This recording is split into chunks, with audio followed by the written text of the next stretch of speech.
Bienvenidos al tercer episodio de Tenemos que hablar de producto, el podcast que te cuenta los capítulos que no salen en los libros de producto. Yo soy Álvaro. Y yo soy Juan. Y hoy vamos a hablar con Alex, de Your Step. ¿Qué tal, Alex? Muy bien, ¿qué tal vosotros? Muy bien.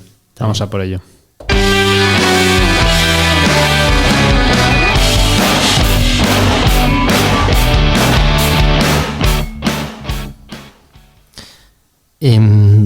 Para empezar, Alex, ¿qué tal si nos cuentas un poco de dónde surge la idea de Your Step?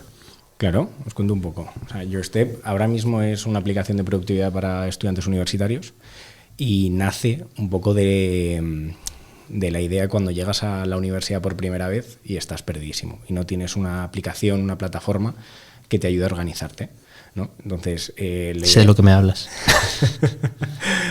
Pues mi socio, que fue al final Bernardo el que se le ocurrió la idea, se fue a estudiar a Inglaterra y encima, aparte de llegar a un sitio nuevo, llegó a ciudad nueva con gente nueva. Entonces llegó además a una universidad con un campus que le ofrecía un montón de cosas y no tenía absolutamente ni idea de cómo acceder a ellas. Y bueno, acaba la universidad y se le ocurre la idea de montar una aplicación que ayude, ¿no?, a unir esa vida personal universitaria centrada en la organización. Y bueno, pues así nace el proyecto. Qué bueno. ¿Y empezasteis desde el principio yendo a por universitarios? Sí y no.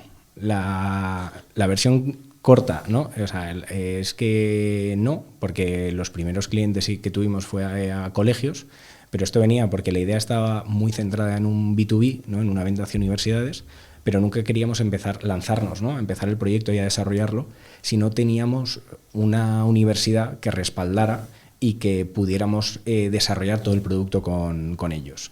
¿Qué pasa? Al final las universidades, sobre todo las privadas, que es a las que tienes acceso a hacer este tipo de pilotos, funcionan como empresas enormes. O sea, aquí en Madrid, pues ESIC, Comillas, todas estas universidades, cuando se lo proponíamos, siempre nos mandaban a alguien más arriba, alguien más arriba, alguien más arriba, y al final lo tienen que aprobar un consejo. Nadie nos decía un sí. Entonces ahí nos atascamos mucho y nos dieron la idea de pivotarlo hacia colegios, nos preguntaron si el modelo también valía y la hipótesis valía, nosotros pensamos que sí y empezamos a desarrollarlo con un colegio en Córdoba. Qué bueno. Primer cliente B2B. Porque el ciclo de ventas es más corto. Exacto. Entonces, bueno, sí. O sea, ¿mucho más corto? Mucho más corto. ¿Cuánto tiempo estamos hablando? El ciclo de ventas en un colegio es hablar con el director. Joder, nada que ver. Claro, o sea, si tienes acceso al director, que muchas veces en colegios mucho más grandes no es fácil, pero siempre tienes, o sea, el contacto de cualquier persona dentro del colegio tiene acceso al director. Entonces, el director es el que manda. Entonces, si el director te dice que sí, eso va así. Luego también está el problema, ¿no?, de que la toma de decisiones aunque el ciclo de ventas sea más corto, la toma de decisiones es mucho más larga, porque el director te dice que sí, pero los directores de colegio muchas veces son profesores o exprofesores, que el tema de la gestión y el tema de cómo gestionar una empresa muchas veces se les hace más bola porque están más centrados en poder en hacer que el colegio funcione, que no es una tarea fácil. Entonces todo lo externo se alarga mucho. Entonces te dicen un sí, pero igual están 4 meses sin contestarte. Ya. Qué bueno. Y entonces empezasteis con un cliente en Córdoba. ¿Cuándo fue esto? O sea, ¿qué proceso tuvisteis para sacar ese primer MVP de lo que sería Your Step? Esto, o sea, conseguimos el sí de Córdoba en abril de 2021, ¿vale? Y sacamos el MVP en noviembre del 21, justo para lo que son los primeros parciales, ¿no?, de la primera evaluación, o sea, los finales de la primera evaluación en los colegios. Estuvimos 6 meses más o menos desarrollando el MVP y eso. ¿A qué cursos ibais? ¿A todo el colegio? No, a los más mayores. O sea, como al final la hipótesis estaba enfocada en universitarios, bajamos la hipótesis hasta tercero de la ESO. Luego más adelante, que ahora vamos, nos dimos cuenta de que a tercero de la ESO no valía la hipótesis, a cuarto tampoco, a primero bachillerato. ¿Cómo os disteis cuenta? Ya un poco más adelante, trabajando con más colegios, ya con un pelín más de volumen, nos dimos cuenta de que en colegios en edades más pequeñas, como pueden ser tercero de la ESO, cuarto de la ESO, primer bachillerato, la organización, aunque sea un problema, no es algo que le preocupe al alumno. Es algo que le preocupa a sus padres y es algo que le preocupa a los profesores. Entonces, yo me di cuenta el día que estaba en un colegio hablando con un niño de tercero de la ESO, que me dijo, era un lunes, me dijo, ayer, me vino tu aplicación increíble. Y digo, ¿y eso? Qué bien. Porque me recordó que hoy tenía que entregar un trabajo de historia. Y le digo, bueno, ¿y qué hiciste? Me dice, seguir jugando al FIFA. Qué desastre. Claro, digo, es que la notificación le tiene que llegar a él, le tiene que llegar a su padre. Ya. Entonces es un concepto completamente distinto. Lo que quieres decir con eso es que el usuario en ese caso sería el padre y por lo tanto si subes cursos, el usuario realmente es el alumno. Exacto. Y es más fácil llegar al... Exacto, porque al final cuando llegas al universitario, el universitario consigues que sea tanto tu cliente como tu usuario. El problema de si lo haces B2C. El problema de los colegios es que no puedes hacerlo B2C por un tema de que son menores y muchas veces es una barrera mucho más complicada. Entonces, entrar por los colegios no es tan difícil, pero tienes la preocupación del cliente, ¿no? Que es el colegio, que el colegio muchos quieren innovar, quieren gastar dinero en innovación, porque al final el problema número uno de los colegios hoy en día es que no consiguen alumnos. Entonces, quieren tener una oferta muy grande de innovación, de tecnología, y hay muchos colegios que están metiendo dinero ahí. El problema es que cuando metes una aplicación que sí es problema del cliente, pero que al usuario no le sirve para nada, que fue un poco lo que nos pasó. Nosotros llegamos a tener 5 colegios cerrados, que nos fuimos a verano, hablando de lo que estábamos hablando antes, con 10 colegios cerrados, de los cuales después de verano no nos contestaron 5, con acuerdos hechos. Que llegamos y dijimos, fenomenal, estamos teniendo más conversaciones con otros colegios porque esto ya empieza a traccionar, y llegabas a Analytics y no había nadie conectado nunca. Te escribían profesores, porque teníamos una parte también de profesores para que pudieran ver el progreso, y nos decían, la aplicación me encanta, pero es que, claro, no hay nadie haciendo cosas aquí. ¿Esto seguimos hablando de alumnos de tercero de la ESO a segundo de bachillerato? Sí, hasta segundo de bachillerato. O sea, al final, durante el año, los únicos usuarios que lo utilizaban era a partir de primero de bachillerato, empezamos a ver también, a tocar cosas más que ahora tenemos mucho más claras, como cuál era nuestro buyer persona, que está mucho más enfocado en mujeres, que son súper organizadas, que les gusta, ¿no? La organización, los colores, tenerlo todo como en muchos sitios. En primero de bachillerato y en segundo de bachillerato, cuando hablábamos con ellos había mucha gente que nos decía, sí me gusta, pero hasta que no me empiece a preocupar selectividad yo no me voy a poner con esto. Un buyer persona que encontramos muy importante, que no teníamos nada claro al principio, fue la gente que hacía bachillerato internacional. Porque la gente de IB tiene muchas entregas, está constantemente haciendo papers, necesita una organización más de día a día. Entonces, esos eran los que más lo utilizaban. ¿Qué pasa? Que los colegios más grandes, las clases de IB igual tienen 12 personas por curso. Entonces, tampoco era un modelo sostenible. Perdón, dices que no es sostenible porque no habría suficientes usuarios que se aprovechan, o porque al ser tan pocos la organización es más fácil porque los profesores están más encima. No, lo decía porque no es... si al final nosotros se lo vendemos a los colegios como que es una herramienta para alumnos de IB, es muy poca masa para luego pagar por alumno, en realidad, que era un poco lo que nosotros proponíamos. Vale, entendido. Es que aquí vuelve un poco el problema que vimos también en el episodio anterior con Sebas, que cuando vendes a un cliente, pero que depende de la activación de un tercero, ¿no? Tienes que estar ahí jugando con propuesta de valor para tu cliente, que es el que paga, y por otro lado, propuesta de valor para el usuario, ¿no? Que lo utilice y que le saque esa rentabilidad que está buscando tu cliente directo. Completamente. Para mí es una de las cosas más difíciles que hay. O sea, en Cleverly lo tenéis también un poco así, y me parece un challenge brutal para las startups que tienen distinto buyer y distinto user. Fue un problema muy grande porque las preocupaciones no son las mismas. Completamente. Y entonces, entiendo que esto fue un poco el germen de que os decidieseis ir de ese mercado de colegio, ¿no? Uh-huh. ¿Y cómo fue un poco ese proceso? Hemos empezado en abril del 21, en noviembre lanzamos MVP, lo rodamos un curso, 2 cursos. En noviembre lanzamos MVP, nos dimos cuenta de un montón de cosas recibimos mucho feedback, ¿no? Lanzamos una segunda versión en enero. Hicimos un gran aprendizaje, que fue que el feedback muchas veces no sirve para nada porque hicimos exactamente lo que nos pidieron y luego exactamente lo que nos pidieron no era lo que querían. El discovery, tío. Exacto. La variación muy importante. Eso nos ha pasado alguna vez. Y bueno, seguimos... Perdona, sí. Hablamos sobre este punto un segundo. Claro. Te iba a preguntar, ¿cómo os dais cuenta de que el feedback que os estaban dando los usuarios no se ajustaba a la realidad, o precisamente es porque realmente no eran usuarios? Muy buena pregunta. A ver, por un lado, cuando nos dieron el feedback, al final, claro, o sea, founders que, o sea, muy jóvenes, primera startup, o sea, es la organización que nos ha depositado toda su confianza en hacerlo, nos dieron todo el feedback y lo hicimos todo. Nos dimos cuenta llegando el primer día, porque sobre todo el feedback que teníamos era sobre todo en profesores. Mucho profesor dándonos feedback de lo que necesitaban ellos y lo que necesitaban los alumnos. Uh-huh.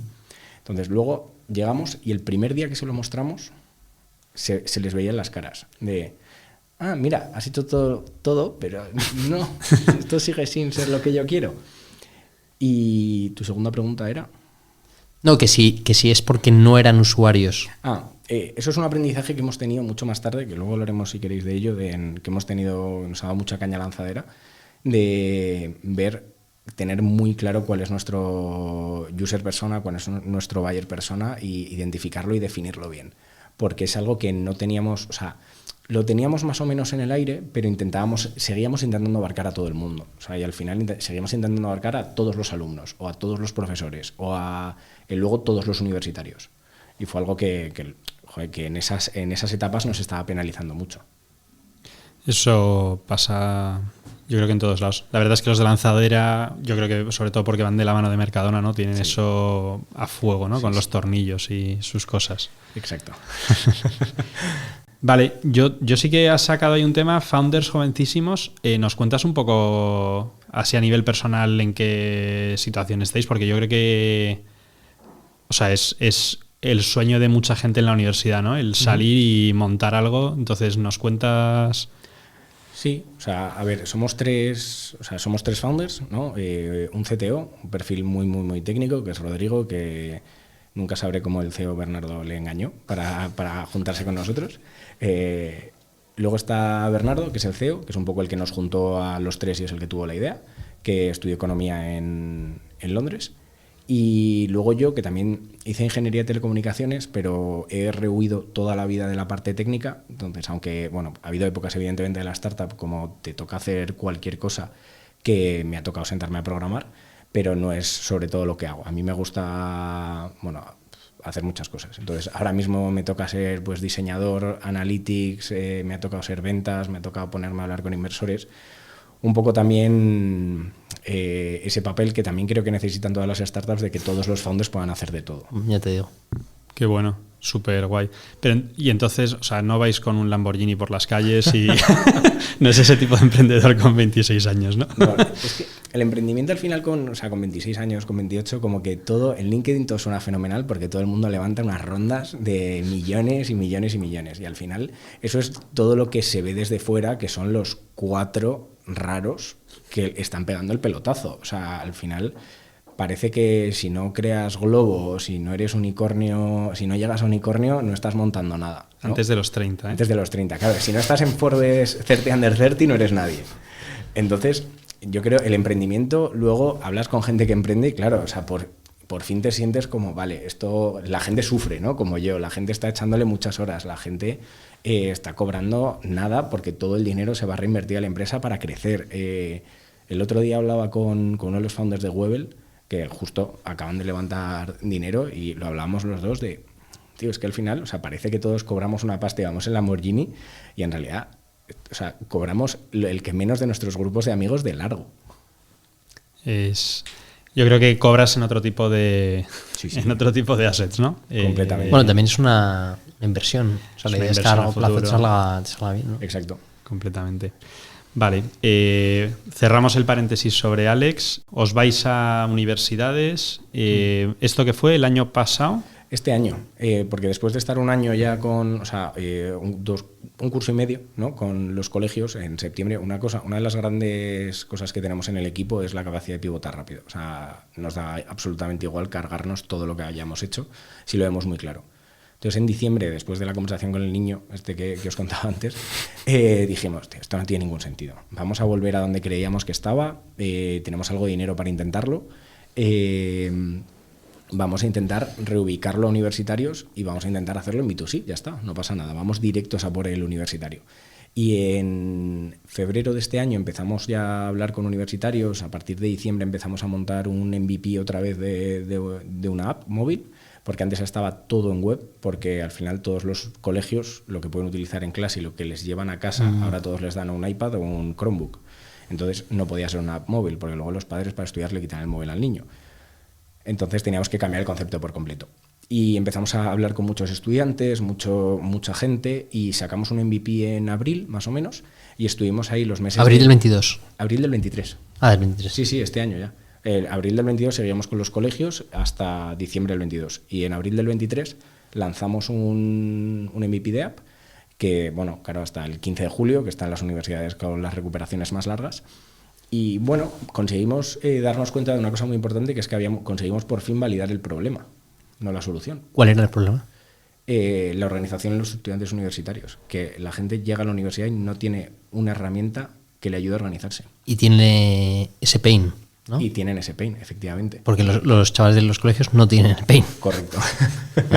El chaval del colegio no tiene el pain y el universitario sí. Entonces validamos con la aplicación que hicimos, con el MVP, el problema. No validamos la solución porque el producto no tenía, o sea, no era lo que necesitaban y lo veíamos en los datos. O sea, conseguimos en 4 meses, o sea, no sé si eran 6.000, 8.000 descargas, pero es que reteníamos, o sea, un 15% de la gente. Entonces, o sea, eso le veíamos un problema. Vale, la gente veía la propuesta de valor, decía qué guay, se la descargaba. Eso es la primera versión, ¿no? Sí, la primera versión. Lanzar esa primera versión, ¿validasteis con prototipos? ¿Con gente aleatoria? Prototipado. Muy fan del prototipado después de esa primera versión. La cosa también es que el tema del diseño y del producto es algo que ha ido creciendo también mucho en mí. Que yo, o sea, pasé de repente a no haber tocado diseño ni producto en mi vida a tener que ser el diseñador, ¿no? de toda la startup. Entonces, pues sí, después de 1 año y medio pues sé utilizar Figma y sé utilizar y sé coger conceptos, y ya vamos teniendo una estrategia mucho más grande ahí. Pero en esa primera versión lo que hacíamos era así: yo hacía un prototipo, pero les enseñaba fotos a los universitarios, que era como un primer paso. Era como, bueno, esto tiene buena pinta, pero yo una cosa que he visto es que hasta que no tocas un prototipo... Pero puedes hacer un prototipo interactivo. Sí, justo, pero yo al principio no lo hacía porque no eras consciente de esa posibilidad, porque no llegabas, porque no llegaba, mi conocimiento no llegaba a ese nivel de poder hacer animaciones en Figma tan complicadas. Luego me di cuenta que había aplicaciones que me lo hacían la vida mucho más sencillo después de hacerme unos armatostes en Figma enormes. Pero sí, ahí como, o sea, no me daba, se me hacía como demasiado. Y entonces quieres decir que al hacer el release de esa primera versión, ese primer MVP, sí que los usuarios pudieron interactuar con algo. Exacto. Que fue lo que te posibilitó tener ese feedback real, ¿no? Eso es, sí. O sea, también uno de los aprendizajes que vimos en el colegio es que cuanto antes tengamos cosas, antes las vamos a sacar. O sea, acabamos de sacar, por ejemplo, una primera versión en Lanzadera, no me acuerdo quién nos dijo una cosa que a mí se me quedó, que era como Wallapop metía botones que no hacían nada para ver si se clicaban. Y era como, no, una nueva funcionalidad de la leche, un botón. Esto no hace nada. Y luego, la gente venga a darle el botón. O una landing page, exacto. Coming soon. Ese coming soon, es que funciona, al final se hace un poco por eso. Y es algo que hemos ido haciendo y hemos empezado a aprender de que cuanto antes tengamos las cosas, siempre va a haber bugs, o sea, siempre va a haber problemas. O sea, yo es una cosa que repito al equipo todos los días. Vamos a ver, somos 5, no tenemos un equipo de QA. Digo, o sea, Apple lanza iOS 17 y está petado a bugs. Y tienen 200 desarrolladores. La beta. Es una buena Y se pasan 6 meses de beta, pero sí. Cuando la lanzan, sigue con bugs. Entonces, joder, si Apple tiene bugs, pues yo también. Quiero ser como Apple, ¿no? Ya que, o sea, creo que estamos entrando muy, muy natural en el tema. O sea, ¿cómo hacéis producto en YourStep? Acabas de comentar que sois 5. ¿Todos hacéis desarrollo, producto, marketing? ¿Cómo tenéis desarrollo interno? ¿Externalizáis? Si ha habido cambios en eso. Vale, te cuento un poco también con los cambios, porque cuando empezamos a desarrollar el MVP con colegios, externalizamos el desarrollo. porque teníamos, o sea, el CTO estaba también con otra startup, entonces estaba a tiempo parcial, externalizamos el desarrollo en unos desarrolladores en la India y supervisábamos entre los dos todo el proyecto. Yo no lo volvería a hacer. No salió del todo mal, la verdad. O sea, conseguimos entendernos muy bien y seguimos teniendo muy buena relación con ellos, pero no lo repetiría. O sea, siempre ¿No lo repetirías ahora o no lo repetirías si volvieses a lanzar algo y estuvieses en ese mismo instante? Las dos. Vale. Porque creo que cosas más sencillas, hechas desde casa y yendo más poco a poco, salen mejor. Porque yo cuando externalizamos el proyecto, era un proyecto enorme, de 6 meses, y claro, no puedes estar lanzando cositas, corrigiendo cosas rápido, de uy, se nos ha colado esto. La barrera del idioma era horrible, porque al final ellos nos programaban todo en inglés, pero la parte de inglés estaba, o sea, llena de faltas de ortografía, pero también había que traducirla al español. Fue un buen melón. Qué curioso, porque justo lo que estaba pensando antes, cuando estabas diciendo lo que tardasteis en sacar el MVP, estaba pensando que era mucho tiempo. ¿Esto fue uno de los motivos por los cuales se tardó tanto? Sí. ¿Te puedo preguntar cuánto costó? Mucho dinero. ¿Sí? Sí, mucho dinero. Internalizar también es caro, ¿eh? Pero sí. Es verdad que en 6 meses llegas a otro sitio distinto que si disparas y esperas a ver dónde llega eso. Sí, porque luego además yo creo que cuando externalizas tienes la sensación constante de que puedes estar encima todo el rato, y es algo que es mentira. Y luego tienes la sensación de que joder, te han puesto ahí una persona, un product manager o un project manager que no está haciendo nada. Y tienes esa sensación constante de, Dios, o sea, yo veía a Jira y decía, pero esto se tiene que mover más rápido, o sea, no, ¿por qué se está tardando tanto? Y es al final porque no lo tienes dentro y no tienen tu cultura. El proyecto al final es un proyecto que les ha llegado, ¿no? Ellos trabajan para otra empresa, y yo creo que con la mitad o con un tercio de las personas interno es caro también tener desarrolladores, y evidentemente todo el que está en startup, contratar un desarrollador es difícil y caro, pero creo que vale la pena. Qué buena. Producto. Sí, en general. El producto ahora, o sea, desde el principio, producto y tecnología estaban de la mano, siempre han estado de la mano. Siempre, todas las reuniones de producto han ido con todos los desarrolladores que han pasado. Hemos tenido todos los días una daily para hablar tanto de cómo va el roadmap a nivel técnico, pero cómo va también el roadmap a nivel de producto. Y es algo que desde el día 1 hemos tenido muy claro que tienen que ir muy de la mano, porque hay muchas cosas que, entre los 3 socios al final tenemos ahí una armonía, porque Rodrigo tiene un perfil muy, muy técnico, pero tiene muy buen ojo en el diseño. Yo tengo esas 2 caras también. Bernardo tiene toda la parte de producto soñador, que al final va viendo cosas y está todo el día pensando en producto y en funcionalidades nuevas, pero tiene que haber alguien que le pare los pies en cuanto a desarrollos, por tiempos y por cosas locas, pero también tiene que haber alguien, que también estoy yo, que le apoye en cosas que se pueden sacar. Entonces siempre hemos tenido esa armonía los 3 de hablar siempre mucho de producto, mucho de, y muy basado siempre en analytics. Siempre. De ver, vale, esto lo estamos haciendo ¿por qué? Y qué es lo que esperamos, ¿no? Con esto que estamos sacando.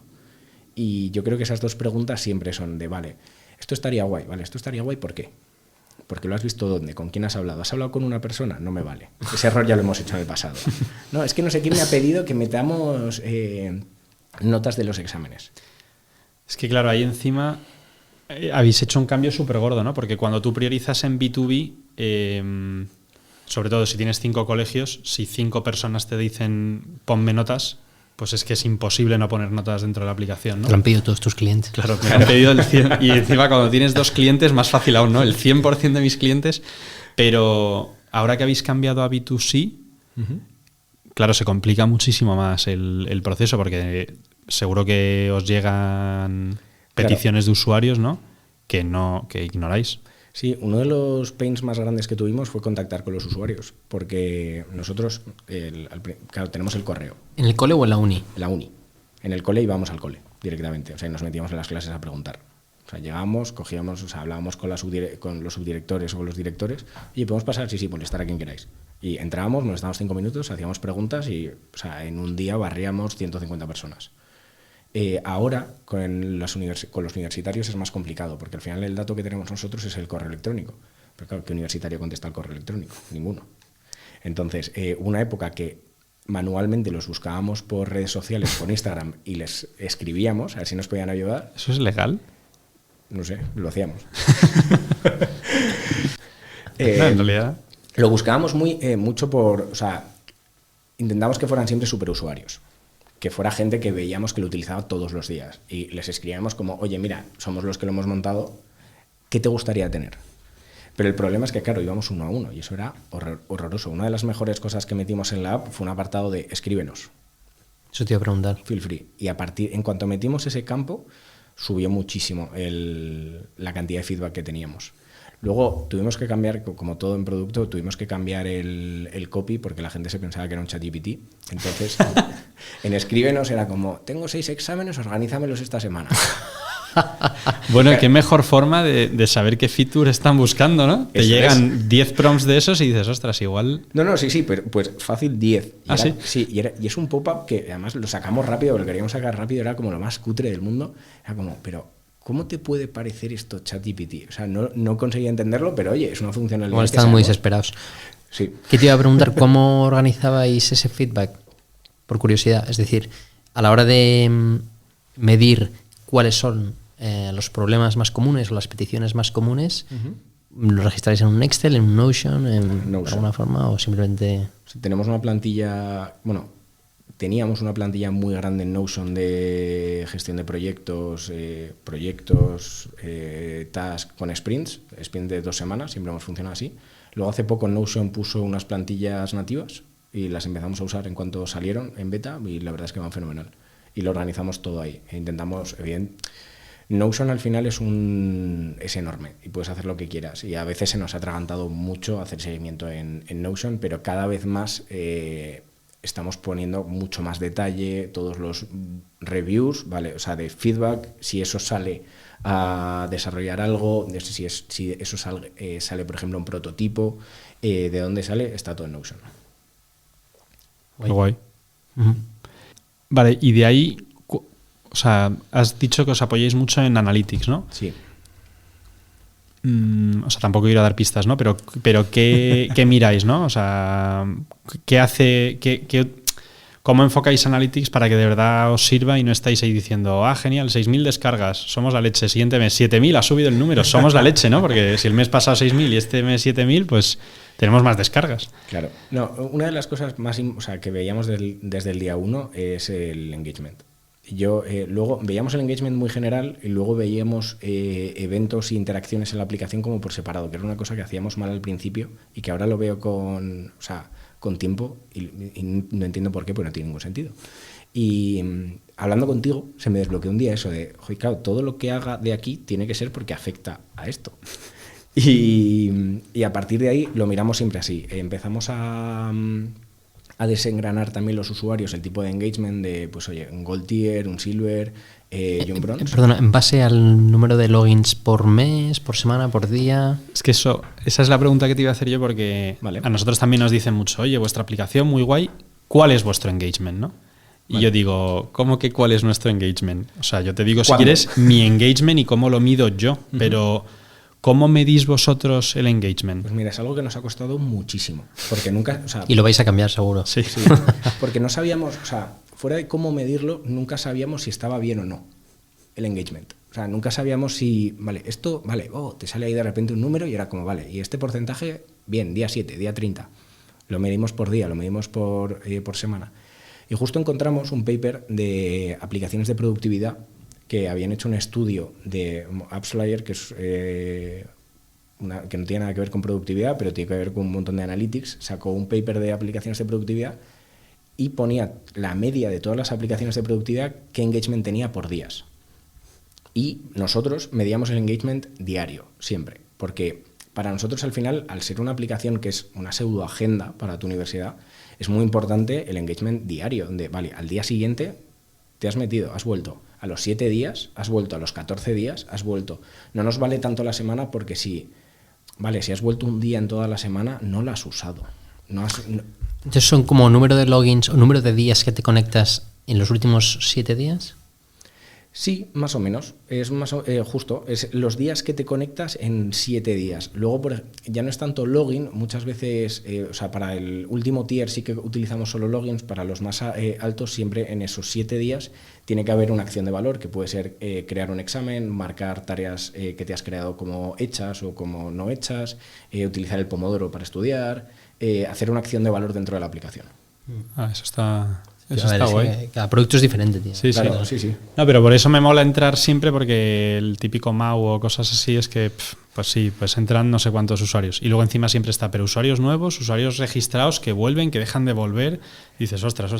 ¿Qué es usuario activo? Pues Claro. depende. Siempre hay un asterisco. Sí. ¿Sabes? Cuando... El problema es cuando no lo hay. Y ahora que vais en B2C, ¿cómo hacéis todo el tema de adquisición de usuarios? ¿Hacéis paid? ¿Hacéis, yo qué sé? La adquisición de usuarios hasta toda la primera parte, de abril o sea, ese primer MVP, de abril a julio, pongamos, hicimos mucho presencial. Íbamos a la puerta de la uni a repartir flyers, a muerte. Guerrilla total, ¿eh? Guerrilla, pero a muerte. O sea, me he comido el metro de CIU, o sea, poca gente se me ha escapado que nada saca un flyer. De la gente que se iba en Renfe, en la Autónoma, igual, la puerta de comillas. ¿Dónde tenéis más éxito? En CIU, Ciudad Universitaria, sin lugar a duda. ¿Alguna carrera en concreto? Medicina, te diría, lo que más. Medicina, o sea, todo lo que era salud, porque al final salían mucho de la puerta. Luego, viéndolo con tiempo, nos dimos cuenta de que, claro, o sea, medicina encaja un montón con nuestro buyer persona, que es mujer organizada entre segundo y cuarto de carrera. Ahora estamos viendo, por ejemplo, mucha gente estudiando el MIR. Ahora tiene sentido. Antes y con mucho que estudiar, ¿no? Sí, exacto. Antes era como, bueno, medicina. Y hacíamos mucha guerrilla y llevamos un poco el mindset de hacer cosas que no son escalables, ¿no? Al principio. Que es un mindset de, tío, tienes que empezar por algún sitio. O sea, tampoco tenemos una pasta enorme para quemar de repente en paid. No tenemos ni idea. Pero entonces vamos a hacer esto. Y para esa prueba nos sirvió mucho. Luego llegamos a verano, empezamos a desarrollar toda la nueva versión que hemos sacado en septiembre y empezamos a pensar, bueno, cómo hacer una adquisición ya un pelín más escalable, ¿no? Y hablábamos con un montón de gente, pues hay ideas por todos lados de eventos, de seguir haciendo guerrilla, de hacer paid, de trabajar con influencers, etcétera. Entonces en verano fuimos haciendo un par de pruebas en Latinoamérica que no funcionaron mucho, luego si no expando. Y llegamos a septiembre con una adquisición más o menos bien, con mucha guerrilla, porque además estábamos en Valencia, nos íbamos a la universidad, tenemos una universidad al lado que es EDEM, dábamos flyers, empezamos a trabajar un poquito más las redes sociales, el boca a boca nos funcionaba un poco, pero nos estancamos mucho y no conseguíamos, empezamos a hacer paid, tampoco subía. Además teníamos un CAC altísimo, o sea, y no conseguíamos bajarlo. ¿Qué es altísimo? Hemos tenido una campaña de TikTok que estuvo un CAC de 10 euros descarga. Ostras. Que claro, no era usuario que pagaba. Entonces, no, claro. Eso fue horroroso. Eso, perdona, hoy, tengo que buscar el nombre de la chica, pero en el podcast de Línea apareció una que la tienen como la gurú de Paid Ad, y decía que es que los primeros, o sea, hasta que no tienes tu propuesta de valor súper clara, ir a por anuncios es mortal. Porque aunque empieces con un coste de adquisición súper bajo de céntimos, claro, porque al final esto es por keywords y por cosas de estas, en cuanto que esa primera capa de lo fácil se te acaba, de repente entras en una dinámica de tener que empezar a pagar más por el mismo tipo de usuario y es incontrolable que se te vaya. Entonces, completamente. Hablaba de muchas estrategias de orgánico, o enfocar el paid desde otro punto de vista, ¿no? No tanto de pagar por la palabra, sino... No, completamente. Nosotros una de las cosas que sacamos es, sobre todo, yo le daba muchas vueltas constantemente yo no quería hacer paid, porque tenía la sensación de que el universitario, generación Z, incluso ya las siguientes, que están hartos de ver anuncios. Si están en TikTok, quieren ver un TikTok. En cuanto ven un anuncio, o sea, se lo pasan rapidísimo. Están en Instagram, se lo van a comer. Entonces, le estuvimos dando vueltas a la estrategia de, vale, ¿dónde podemos hacer paid? O qué porque también lo de los influencers metiéndoles, o sea, un anuncio se nota tanto cuando son productos pagados que tampoco. O sea, o te vas a por un influencer muy grande que tiene una audiencia que se cree lo que recomienda, o tampoco nos gustaba. Entonces, hicimos dos cosas. La primera fue encontrar canales que no fueran los comunes, que no fueran ni Twitter, ni Instagram, ni TikTok. Entonces, por ejemplo, ahora mismo hacemos paid en dos sitios. Hacemos en el App Store, en el Search, ojo, Claro. porque en productividad hay mucha gente buscando organización, calendario, universidad. La que has dicho antes de Pomodoro. Pomodoro Pomodoro cada día, ese keyword cada día es más caro. Claro. Pero porque además lo vemos, o sea, el keyword no para de subir y digo, o sea, por favor, no, que con lo barato que está ahora mismo es una maravilla. Y luego la segunda es Pinterest. Ah, sí. Sí, Pinterest hace no mucho empezó a sacar anuncios, empezó a sacar ads. Y para nuestro usuario es perfecto, porque nuestro buyer es mujer, que le encanta lo aesthetic, que es organizada y que es joven. Entonces se mete en Pinterest a ver cosas que le inspiren, ¿no? Y encontrar nuevas cosas, porque al final Pinterest, hablando con ellos, nos decían, es que Pinterest no es una red social, Pinterest es un buscador. Pinterest funciona como un buscador. La gente va a buscar aesthetic noche, ropa de modelos. ¿Y entonces qué sea. buscan para encontrar Your Step? Hay un Calendario, montón de cosas. molón. Sí, hay un montón de plantillas de calendarios, plantillas de organización, muchísimas cosas de esas. ¿usáis Pinterest? No, soy muy poco Z. No, cero. O sea, mira que yo soy una persona que toda la vida, he probado 1000 aplicaciones de productividad. O sea, en el ordenador tengo 3 calendarios distintos y los voy probando, en el móvil igual, me encanta probar nuevas aplicaciones. Y Pinterest nunca lo había usado. ¿Cómo se os ocurrió esa idea? Por unas amigas de Lanzadera, que nos dijeron, oye, porque tenían también un buyer muy de aesthetic, son unas amigas que se dedican un poco también a todo el tema de la salud, de las mujeres y demás, y habían encontrado Pinterest y les estaba yendo muy bien. Y nos dijo, oye, probadlo. Hicimos un par de campañas, pues al principio como todo, que no conseguíamos optimizarlas, y de repente, unos números que decíamos, joder, no tiene ningún sentido. O sea, un clic mucho más barato directo al App Store. Qué chulo. Sí. ¿Y esta información del tipo de usuario la tenéis a modo cualitativo porque os habéis pateado esas universidades o durante el onboarding le preguntáis algunos datos al usuario? Cualitativo, puro y duro. Y luego, hubo un ejercicio en verano, que al final en verano todos los universitarios están de vacaciones y nadie tocaba la aplicación, de ver un poco bien en la base de datos qué tipo de usuario teníamos. Y es que no parabas de bajar y bajar y bajar y bajar y bajar, y eran niñas de entre 19 y 23 años. O sea, seguías bajando y de repente había Antonio. Todo lo demás, Lucas. Seguías bajando 3. Claro, también lo tenéis por carrera. Claro. Claro, es que tenéis mucha información. Sí. Es una cosa que hemos pivotado y hemos dejado de preguntar en el onboarding. ¿La carrera? Sí. Porque hacía que se cayese la activación del usuario o qué? Hacía que se cayese mucha gente porque teníamos, no sé por qué, pero teníamos, nunca aprendí por qué, pero era un pain muy grande buscar tu carrera y buscar tu grado. Porque nos llegaba mucho feedback de la universidad lo tenían claro, pero cuando iban a seleccionar la carrera es como, no, es que yo estoy en este grado, pero tengo asignaturas de otro. ¿Y un campo de texto abierto? Sí. Ahora es lo que estamos... Luego te comes el curro de limpiar esos datos. ¿no? Claro, ahora una cosa que estamos haciendo es meterlo después en un apartado de mi perfil, y si quieres añadir tu universidad lo añades, si quieres añadir tu grado lo añades, y las asignaturas van cada una por independiente, porque con las asignaturas también nos pasaba de, oye, es que yo estoy en esta asignatura que es de otro grado. Madre mía. Y estoy encima en un grupo con gente mezclada, entonces era un lío. Pero es como cuando el banco te pide la profesión. No sé qué poner. O el sector. Sí. Bueno, si trabajas en banca está muy bien, trabajo en banca, pero si no... Eso nos pasa en el App Store, que nosotros tenemos una categoría clarísima que es productividad, y por encima de nosotros está clave PIN, todo lo que es firmas electrónicas del Estado, Ostras. todas las de AI, ChatGPT y tal, con lo cual, subir en el App Store es horrible, porque dices, joder, tío, ¿cómo no subo? Y de repente ves justo por encima, clave PIN, productividad. Claro. Pero Bueno, pues con esto yo creo que podemos pasar a la sección de cagadas y aprendizajes.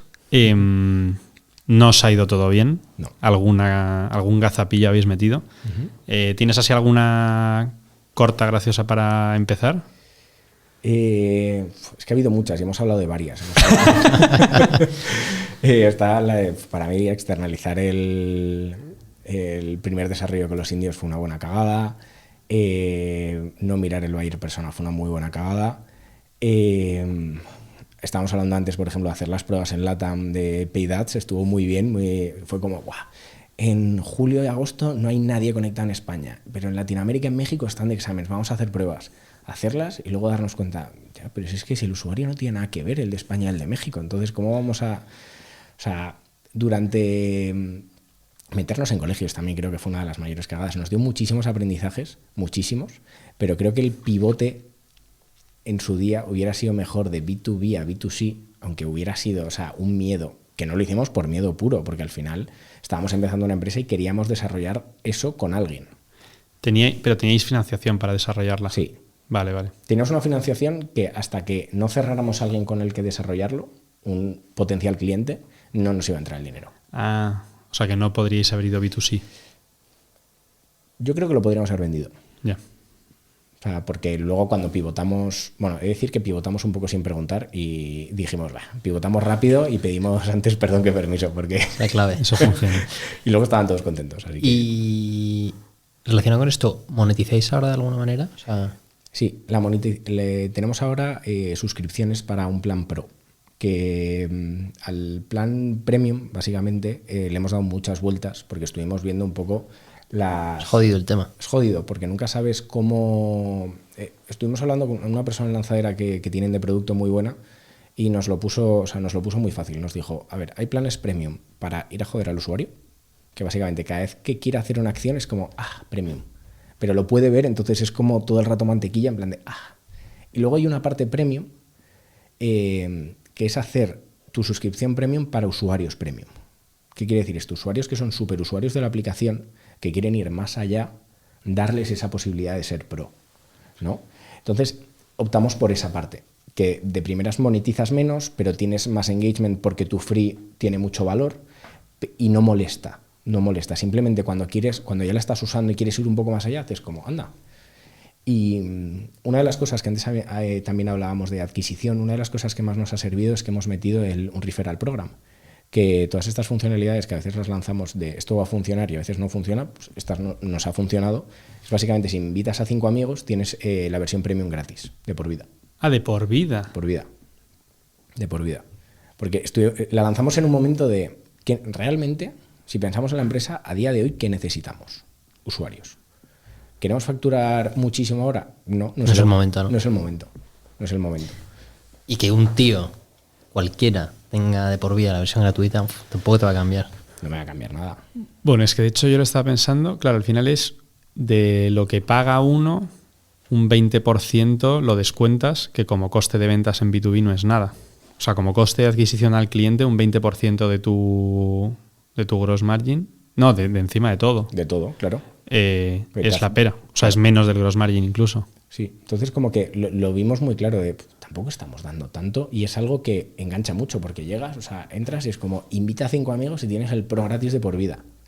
¡Wow! O sea, también te recuerda un poco a una estafa de estas Ponzi, ¿no? Pero bueno, siempre tenía que acabar pagando a alguien, ¿no? Entonces... Exacto. Nos pasó que la primera semana no funcionaba. Bueno, es que tarda tiempo en... Sí, la primera semana, cuando llegabas a 5, no se te activaba nada. Entonces, que no funcionaba técnicamente. Uy, va. Hablando de cagadas. Sí. Esa sí lo resolvimos la semana pasada, pues no parábamos de llegarnos mails de, oye, llega a 5 personas. Os escribían, eso te iba a preguntar cómo os dices cuenta. Nos escribían, o sea, todos los días había 15 personas, o sea, había 15 correos de, oye, invita a 5 personas y no se me ha activado. Lo mirabas y decías... Y bueno, un problema que ya hemos resuelto. A todas esas personas, al final lo que hacíamos era revisar que lo habían completado y si lo habían completado les enviábamos un código para que tuvieran un mes gratis para que hasta que lo arregláramos siguieran teniendo el Pro. Entonces como que también el usuario seguía teniendo esa sensación de que, oye, les contestábamos rápido, les dábamos el y de verdad vas a tener el Pro, no te preocupes. Y hablando de cagadas y clientes premium, ¿tenéis churn? Sí, pero ahora mismo no lo calculamos tanto. O sea, no nos preocupa. Vale, entiendo que habrá churn de clientes gratis, claro, que se da un poco más igual, supongo. Pero mi pregunta era sobre los premium. Uh-huh. A ver, tenemos mucho churn, por ejemplo, en el... Porque ahora mismo cuando activas o sea, si quieres pagar el premium, regalamos 2 semanas gratis también para que lo prueben. Vale. Ahí hay mucho churn, ahí hay mucha gente que luego cancela. Claro. Eso no vale. ¿No? Sí, no digo que se no cuenta como un churn de verdad. El tío porque que te nunca está ha llegado a pagar. Claro, exacto, vale. Eso es lo que determina. No, el otro todavía no, o sea, todavía no lo estamos calculando porque metimos en las suscripciones el 20 de septiembre. Y como las suscripciones son mensuales o anuales, sí. Ahí tenemos esos 2 modelos, llevamos un mes y poco. Qué bueno. Antes decías también que de las mayores cagadas es el tema de haber externalizado el desarrollo al principio, ¿no? Uh-huh. Si pudieras volver atrás y pudieras invertir toda esa pasta que has dicho, mucha pasta, en meter a alguien dentro, ¿qué meterías? Una persona, ¿eh? Todo ese budget para el que quieras. El Cristiano Ronaldo de... Eso queda como viejo, ¿no? O sea, todo eso en una persona. Sí. Es que, o 2, venga, 2. Lo metería en 2. O sea, es que lo metería en 2 desarrolladores. O sea, en un front y un back. O sea, de 2 bestias. Porque hemos tenido un back que hemos estado trabajando con él 3 meses, que se ha tenido que ir. Y tenerle esos 3 meses era... O sea, quitaba unos dolores de cabeza tremendos para nosotros, porque nuestro CTO al final está también muy metido en producto, le encanta toda la parte, que es una cosa que queremos hacer a futuro y lo tenemos en el roadmap, de meter un poco más de, o sea, fuera de aprender de cada usuario, meter un poquito de ella y ir aprendiendo de todos los usuarios en conjunto, que la aplicación te vaya haciendo mejores recomendaciones, que sabe lo que le gusta realmente. Tener un back que le quite todo ese trabajo, lo notamos todos mucho como en el equipo. Y luego un front que tenga un poco también de ojo de diseño. Que también cuando hemos tenido... Suelen tener. Hay de todo, hay de todo. Hemos tenido algunos muy... Los externos no tenían. Ningún ojo. También es un poco el rollo freelance, que le digan menos cariño. Sí. Nosotros con las 2 personas de front que tenemos ahora mismo, es que es un gustazo. O sea, le ponen un cariño que desde fuera es muy complicado dedicárselo. Sí, es que es eso, o sea, en cuanto lo tienes dentro, o sea, y es que en front se nota mucho. Se nota mucho cuando lo mima un poco. Uh-huh. Sobre todo para aplicaciones, yo creo, para el consumidor final, ¿no? Que cada vez el usuario es como más exigente a nivel de pues que la aplicación funcione fluida, que no se quede pillada, que no sea una web metida en una... ¿no? Ese tipo de cosas se notan mucho. Sí, completamente. Qué guay. Oye, tío, una pregunta. Cuando estabais con los colegios y sabíais que no lo usaban, ¿cómo sabíais que no lo usaban? ¿Metisteis un Mixpanel o algo por el estilo? Ahí teníamos, Google Analytics. Google Analytics, vale. Lo implementamos. Yo, es como lo odio, pero me encanta. Porque me encantaría tener 1000 cosas más. Y el otro día me encantó el post de Amplitude, porque lo llevo teniendo pineado en mi navegador desde hace meses, pero lo voy posponiendo para probarlo, pero lo tenemos todo en Google Analytics y lo que pasa es que es muy limitado. Y hay muchas cosas que me dan por saco. Coño, yo creo que ya, sin tener experiencia previa en algo parecido, saber que tienes que medir los logins de tus usuarios me parece... es brutal. Bueno, sí, eso fue un buen verano. Meter todos los eventos de Google en Google Analytics, de toda la app. Es muy jodido mantener eso. Es horrible. Su Amplitude tiene una cosa que está muy guay, que es que tiene como un dashboard de calidad del dato. Entonces, si no utilizas algunos eventos, como que te saltan para que te los vayas limpiando y tal. Así, tipo, este evento hace mucho que no se utiliza. Hace mucho que no haces consultas, hace mucho que no llega. Típico que borras el botón y entonces te deja de llegar el evento. Claro. O has borrado el botón o tu producto es una mierda. No, pero esa parte es una de las cosas que me ha molado de usar Amplitude, como que te incitan a no medir demasiado, ¿sabes? En plan, mide lo que es útil, porque si no vas a encontrar valor y si no nos vas a renovar el próximo año. Te vuelves loco, tío. Google Analytics es mídelo todo, porque si no lo vas a ver. Claro, entonces es una mierda. Pues si tienes un analytic metido en un botón, tienes un nombre para eso, quieres hacer un test A/B, le cambias el nombre y ya te ha follado el histórico. Tío, ¿sabes qué usamos nosotros que está muy guapo? Y lo usamos también en GeoLink. LogRocket. Uy, va. LogRocket. te graba la sesión del usuario. Ah, bueno, nosotros utilizamos SmartLook, Será igual, supongo. que es de Cisco. Lo que pasa que lo metimos hace un mes porque me daban 3.000 sesiones gratuitas. No, 20.000 sesiones gratuitas. Y dije, con los usuarios que tenemos. Y ahora que estamos creciendo, o sea, ya me ha llegado el tope. Es que todas esas cosas acaban siendo caras. Sí, carísimas. Pero aporta, tío. Sí. aporta un No, montón. pero que el free tier lo tienen muy bien medido para que si te va mínimamente bien... Pero no refresca luego. Sí, ¿no? O sea, son X mil gratis al mes, ¿no? Sí, justo. Vale, Cada vale. mes. Lo que pasa que, claro, este mes ha sido como, vale, día 6, ya está. Ya, la ya, pago. ya. Sí. Sí, nosotros creo que vamos a hacer upgrade hace nada.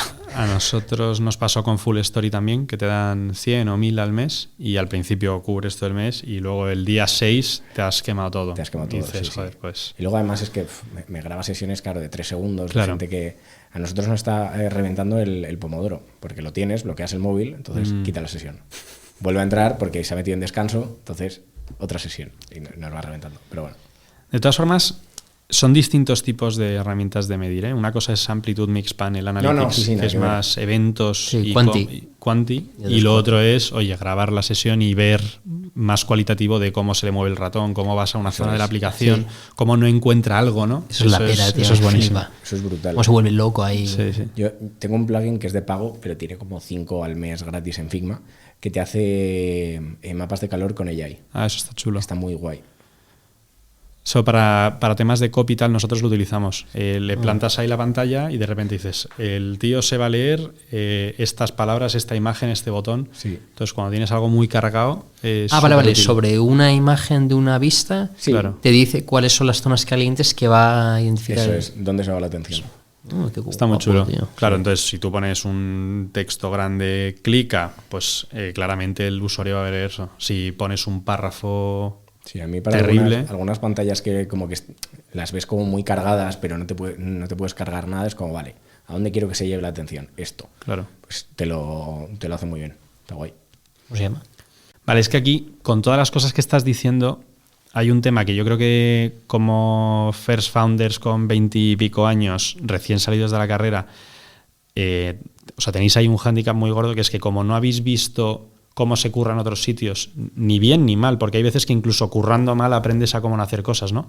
Os habéis tenido que chocar con muchas cosas que a lo mejor a Noza y a mí nos parecen fáciles, ¿no? O sea, Bueno, el por prototipo, ejemplo, ¿no? Que decíamos. claro, lo del prototipo que decíamos antes, o sea, tú, claro, cuando empezasteis esto no sabías lo que era un prototipo. No, ni idea. O sea, claro, sabes lo que es un poco el concepto, pero no tienes ninguna noción de ningún framework, por así decirlo, ni de producto, ni de probar cosas. O sea, tienes ideas y las haces. O sea, yo una de las cosas más grandes, yendo a universidades, hablando con gente, de decir, siempre digo lo mismo, digo, o sea, si es tu primer proyecto profesional, ¿no? Si no has trabajado en ningún sitio, o sea, te vas a equivocar muchísimo, porque y hay que intentar encontrar a una persona que te ayude, ¿no? Y a nosotros con el tiempo, esta persona que nos ha ayudado fue Curro, que es la persona que se encarga de producto en Lanzadera, que ha trabajado en Mercadona en producto 1000 años, ayudó todo el proyecto del rediseño de que todos los Mercadonas cuando entres te pienses que estás en el mismo y puedas encontrar las cosas. A nivel físico, además. A nivel físico, sí. Eso está guapo. Él había tenido una startup antes, entonces tiene como un perfil muy, muy curioso, es muy diseñador también. Y la primera vez que llegamos con todo, o sea, le enseñé que era un prototipo mal hecho, o sea, menos mal que no se metía a ver todos los frames y todo cómo estaba ordenado el Figma, porque era un desastre. Me dijo, ¿cómo qué es esto? Me dio 2 tortazos, me dio 4 puntos y fue como, mira, en 2 semanas volvemos a hablar. Y ya a las 2 semanas volví con un prototipo que, vale, que era muy mejorable, pero ya era algo. Y a partir de ahí nos empezamos a dar cuenta de eso, de, joder, es que las cosas las tenemos que prototipar, las tenemos que probar.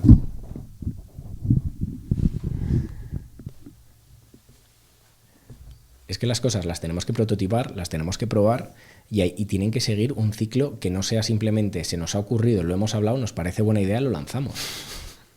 Sí, y tío, ¿qué le recomendarías, si nos escucha alguien, gracias, qué le recomendarías a alguien que nos está escuchando y está en una fase similar a la tuya, alguien que todavía no ha tenido acceso a ese curro de Lanzadera? Pues diría que se gaste el mínimo dinero en desarrollo, el mínimo, que lo intente hacer todo in-house, que si tiene que hacer cosas de no-code, que haga cosas de no-code, que pruebe antes de lanzar y ponerse a hacer cosas muy grandes, porque luego los trabajos cada vez se hacen más costosos, el back se acaba, legacy. Se acaba haciendo más grande, y cuanto más pequeño empieces al principio, es verdad que también lo he hablado con gente, hay proyectos que parece que no puedes hacerlo pequeño al principio, ¿no? Y es una cosa que también como founder lo tienes en la cabeza de no, es que lo que tienes en la cabeza es esto y es enorme. Y para mí, o sea, uno de los mayores aprendizajes es eso que tienes en tu cabeza es versión 5. Lo puedes partir. Claro, entonces, eso es versión 5. Entonces, nosotros ahí empezamos a hacer eso. Vale, ¿a dónde queremos llegar? Esto, versión 5. Vale. ¿Cuál es la 4? Esta. ¿Cuál es la 3? ¿Cuál es la 2? ¿Cuál es la 1? Luego nos dimos cuenta que necesitábamos menos. Entonces empezamos 0,5, 0,2, 0,1 y empezamos a expandir y empiezas a hacer un roadmap que tiene sentido, al que puedes llegar y al que puedes lanzar cosas probándolas, porque hay muchísimas cosas que, porque le hayan funcionado al de al lado y tenga una muy parecida, a ti no te van a funcionar. Y aunque no tengan, y a alguien le ha funcionado algo que no tiene nada que ver contigo, igual a ti sí te funciona. Entonces hay que probar mucho y hay que dividirlo en cachitos pequeños. Alex, Pues no, un gracias. placer tenerte. ¿Eh? Muchas También gracias. Vamos a darle las gracias como todas las semanas a Google for Startups por dejarnos el Creative Studio. Y si queréis colaborar con nosotros, pues ya sabéis que nos podéis seguir en Spotify, en Apple Podcast, en Substack y luego, por supuesto, comentando y difundiendo. Y ya tenemos invitado para el siguiente episodio, que va a ser Cristian, que es el Product Manager de Nova. Así que, Cristian, te esperamos aquí con los brazos abiertos. Hasta luego.